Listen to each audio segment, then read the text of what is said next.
हाय, आज की इस वीडियो में हम बात करेंगे एसीएल सर्जरी के बाद फुल नी हाइपर एक्सटेंशन क्यों ज़रूरी है और अगर आपका फुल नी हाइपर एक्सटेंशन नहीं हो रहा है तो उसकी वजह से क्या क्या दिक्कतें आ सकती हैं। और फुल नी हाइपर एक्सटेंशन को कंप्लीट करने के लिए यानी कि अगर आपको एक्सटेंशन लैग आ रहा है तो उसको करेक्ट करने के लिए आप कौन सी 3 बेस्ट एक्सरसाइजेस कंटिन्यू कर सकते हैं।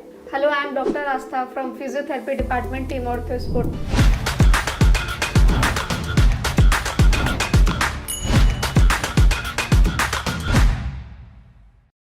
तो एसीएल सर्जरी के बाद अगर आपको एक्सटेंशन लेग की दिक्कत आ रही है तो ये कई कारणों की वजह से हो सकता है। कई बार आपकी क्वाड्रिसेप्स की वीकनेस या हैमस्ट्रिंग के टाइटनेस की वजह से एक्सटेंशन लेग आ सकता है। यानी कि एक्सटेंशन लेग होता क्या है, यानी कि आपका जो पैर है वो पूरी तरीके से सीधा नहीं हो पा रहा है। कई बार पेशेंट्स नी बेंडिंग पर ज़्यादा फोकस करते हैं और नी के स्ट्रेटनिंग पर, यानी कि आपका पैर पूरी तरीके से सीधा नहीं हो पाता है और एक्सटेंशन लेग डेवलप हो जाता है। तो पेशेंट एक्सटेंशन को करेक्ट करने पर फोकस ज़्यादा नहीं कर पाते हैं, इस वजह से भी हो सकता है। पोस्टीरियर कैप्सूल के टाइटनेस की वजह से भी हो सकता है, या इनिशियल पीरियड में सर्जरी के बाद काफ़ी पेन स्वेलिंग होने की वजह से पेशेंट अपने आप को एक कंफर्ट पोजीशन देना चाहता है, उसकी वजह से पेशेंट नी को बेंड करके रखता है, या पेशेंट घुटने के नीचे पिलो प्लेसमेंट करके रखते हैं, आपको एक्सटेंशन लेग हो सकता है। अभी हम बात करेंगे एक्सटेंशन लेग की वजह से क्या क्या दिक्कत आ सकती है। अगर आपका घुटना एक्सटेंशन लेग में पड़ा हुआ है, यानी कि ये आपका घुटना है और आपका नी हाइपर एक्सटेंशन में ऐसे पड़ा हुआ है, एक्सटेंशन लेग पोजीशन में पड़ा हुआ है, जिसकी वजह से आपके घुटने पे एक एक्सेसिव स्ट्रेस आता है,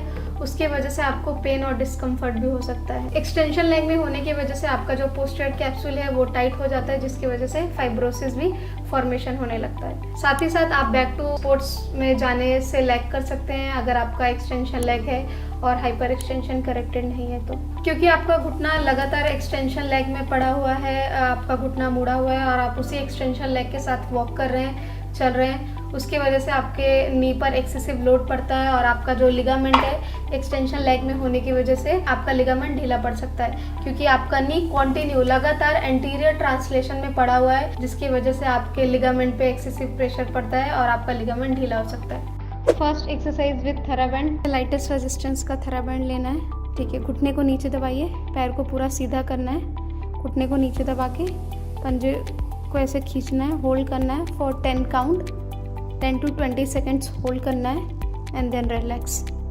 5 रेपिटेशन 2 आवर्ली, हर 2 घंटे में। Second exercise is heel props, जो आपका सीधा लेट के एड़ी के नीचे आपको बॉल्स्टर और पिलो प्लेस करना है।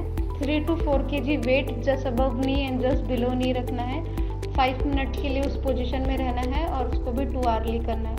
So hold that position for 5 minute after every 2 hours. And the third exercise is prone leg hang. Prone leg hang with weight 5 to 7 minute और वो भी हर 2 घंटे में। एसीएल सर्जरी से रिलेटेड या रिहैब से रिलेटेड अगर आपकी और भी कोई क्वेरीज हैं तो आप हमारे दिए गए नंबर पे हमें अपनी क्वेरीज शेयर कर सकते हैं।